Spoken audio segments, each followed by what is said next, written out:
ادب بیان کیا جاتا ہے وہ یہ ہے کہ جب بھی انسان مسئلہ بیان کرے اللہ کے سامنے تو یہ نہ کہے کہ یعنی عزم المسئلہ یعزم المسئلہ ولا یستثنی،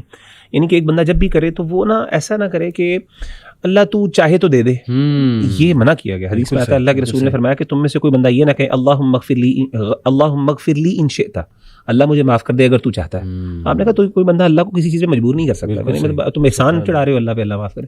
تو یہ نہ کہیں۔ یعنی انسان عزم کے ساتھ اللہ مجھے بس چاہیے، مجھے یہ چاہیے، تو یہ کہ اللہ دینا چاہتا ہے تو دے دے، نہیں تو نہ سے، یہ مطلب اس طرح کا انداز یہ ہے نا کہ یہ ہے کہ مطلب مجھے کوئی پرواہ نہیں ہے تمہاری، یہ مطلب اس طرح بندہ بعض اوقات ہوتا ہے نا کہ یار آپ کرنا چاہتے ہو تو کر لو، اس کا مطلب ہے کہ I am not dependent on you, تو اس طرح کی چیز نہیں۔ اور تیسری آخری جو چیز اس میں خاص میں ساتواں ادب جو ذکر کیا وہ یہ ہے کہ صحیح حدیث میں آتا ہے کہ جب بھی انسان کوئی دعا کرے تو 3 دفعہ ایک دعا کو ریپیٹ کر لے، جیسے کہ وکان اللہ کے رسول فرماتے ہیں وکان اذا دعا ثلاثا واذا سأل سأل ثلاثا، کہ اللہ کے رسول اسی طریقے سے جب اللہ کے رسول کو کوئی چیز بہت پسند ہوتی تھی کان یعجبہ ان یدعو ثلاثا ویستغفر ثلاثا، استغفار کرتے تھے، جب کوئی دعا ایسی نا جس میں استغفار ہو، اپنے گناہوں کا تذکرہ ہو، تو وہاں پہ کیا کرے 3 دفعہ کہیں اس کو، ایمفسس امفیٹک، یا اللہ مجھے معاف کر دے، یا اللہ مجھے معاف کر دے، یعنی اس طرح اردو میں کہہ رہے ہیں۔ تو اس کا فائدہ ہوتا ہے نا کہ انسان ایک جسے کہتے ہیں نا وہ دل کے ساتھ وہ مانگ لیتا ہے، پریزنس آف مائنڈ، اس کی وہ عاجزی آ جاتی ہے۔ ایک چیز جو بڑی امپورٹنٹ آپ نے ذکر کی کہ یہ جو سوال ہوتا ہے کہ جی دعا کے اندر استغفار زیادہ ہو یا پھر اللہ تعالیٰ سے کچھ حمد زیادہ ہو، یہ بھی ایک امپورٹنٹ۔ تو ابن تیمیہ رحمہ اللہ نے بڑی خوبصورت بات کی، انہوں نے کہا استغفار اصل میں انہوں نے کہا کہ ایک کپڑا ہے، امیجن کریں تو وہ گندا کپڑا ہے، آپ نے اس کو خوشبو لگانی ہے، صحیح، تو آپ کیسے لگائیں گے؟ انہوں نے کہا سب سے پہلے آپ اس کو دھوئیں گے، بالکل ٹھیک، اس کے بعد پھر آپ خوشبو لگاتے ہیں، سبحان اللہ۔ تو انہوں نے کہا اصل میں حمد جو ہے وہ خوشبو ہے اور استغفار گناہوں کی کلنزنگ ہے۔ تو ہمیں کیا کرنا چاہیے کہ سب سے پہلے جیسے آپ نے کہا کہ حمد کے بعد پھر اللہ کے رسول صلی اللہ علیہ وسلم پہ درود و سلام، اس کے بعد صفائی کریں اپنی، اس کے بعد کیا کریں کہ آپ خوب صفائی کریں، اللہ سے مانگیں، اور اس مانگنے کے بعد پھر آپ اللہ تعالیٰ یعنی پھر جب آپ کو ہو جائے پھر آپ کیا کریں کہ اللہ تعالیٰ سے تو استغفار ضرور کریں دعا میں، کیونکہ بعض اوقات اللہ ناراض ہوتے ہیں، تو اللہ کو راضی کرنا یہ ضروری ہے، اللہ سے کچھ رکاوٹیں دور ہو جائیں گی، امپیڈمنٹس رکاوٹ بنیں گے، اللہ اکبر۔ تو یہ، اور اسی طریقے سے آخری چیز یہ ہے کہ ایسے ٹائمز پہ مانگی جائے جو ذرا ٹائمز جہاں پہ دعا زیادہ قبول اللہ تعالیٰ کرتے ہیں، یہ میں ڈسکس بھی کرنا چاہتا ہے کوئکلی، ذرا آپ بتا دیں۔ اس میں ایک تو جمعے کے دن ہے خاص طور پہ جس میں اللہ کے رسول نے فرمایا کہ جمعے کے دن ایک گھڑی ہوتی ہے جس میں اللہ تعالیٰ دعا کو ضرور قبول کرتے ہیں، اور وہ ٹائم جو ہے آپ صلی اللہ علیہ وسلم نے اسپیسیفکلی نہیں بتایا،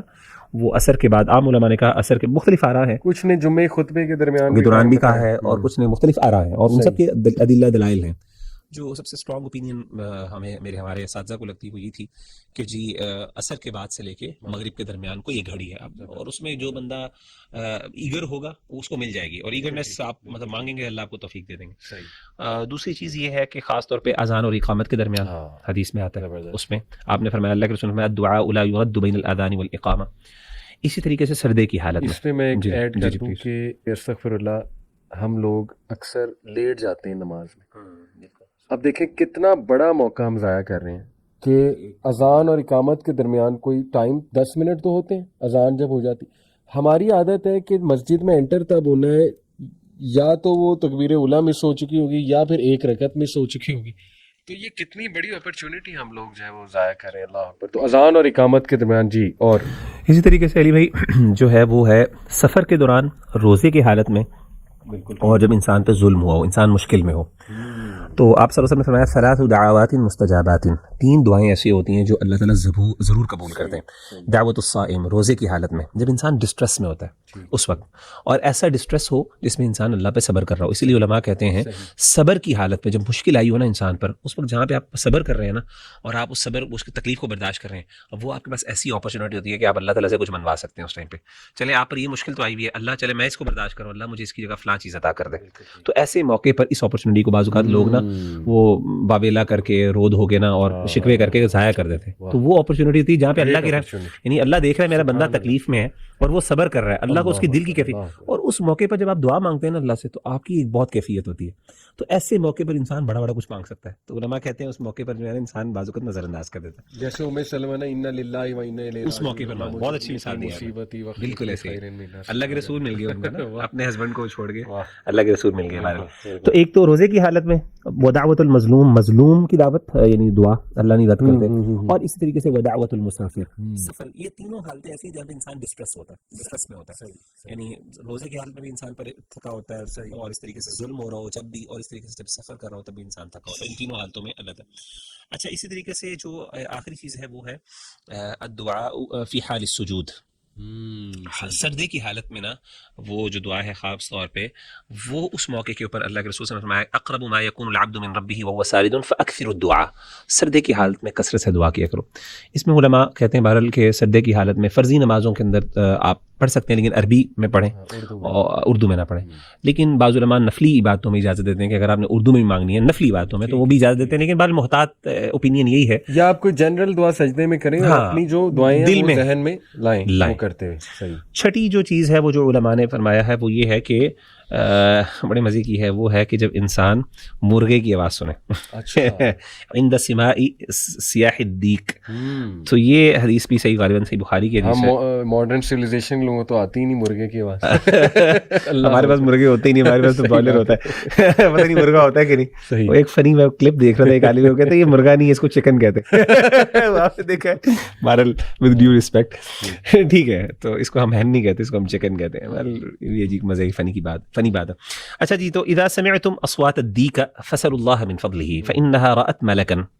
آپ نے فرمایا کہ جب بھی تم میں سے کوئی بندہ کسی مرغے کو بولتے ہوئے سنے تو وہ پھر اللہ تعالیٰ سے اس کا فضل کا سوال کرے، دعا مانگے اس موقع پر. مرغا کوئی کر رہا ہے، اور عام طور پہ صبح کے موقع پہ جب کوئی گاؤں وغیرہ میں جائے تو مرغا اذان دے رہا ہے تو ایسے موقع پر اللہ سے دعا مانگے انسان، کیونکہ وہ فرشتے کو دیکھتا ہے تو اللہ تعالیٰ کی رحمت اس وقت ہوتی ہے. اور اس طریقے سے جب وہ گدھے کو بولتے ہوئے سنے تو پھر اللہ تعالیٰ کی جو ہے نا وہ تعوذ کرے اور اللہ تعالیٰ سے پناہ مانگے، کیونکہ اس نے شیطان کو دیکھا ہے. بالکل صحیح. اور